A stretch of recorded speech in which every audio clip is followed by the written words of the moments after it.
కన్నుల పండుగగా శ్రీ సీతారాముల కళ్యాణం. భద్రాద్రి రామయ్య.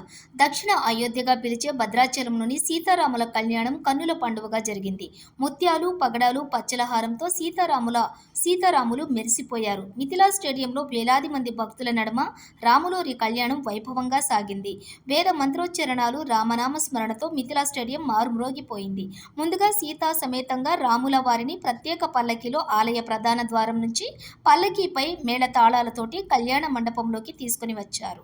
ఆ తర్వాత కళ్యాణ క్రతువు పూర్తి చేసి అభిజిత్ లగ్నంలోని సీతమ్మపై జీలకర్ర బెల్లం పెట్టించారు పూజారులు. ఆ వెంటనే సీతమ్మకు రామదాసు చేయించిన తాలిబొట్టును భక్తులందరికీ చూపించారు.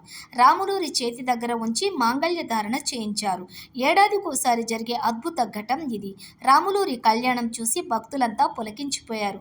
కొలిచిన వారి కొంగు బంగారంగా ప్రతీతి ఉన్న భద్రాద్రి రామయ్య కళ్యాణంలో పాల్గొన్నటువంటి భక్తులు రామనామాన్ని స్మరించారు. కళ్యాణ వేదిక ప్రాంగణమంతా భక్తుల జయ జయ నినాదాలతోటి, గోవింద నామస్మరణతోటి మారుమ్రోగిపోయింది.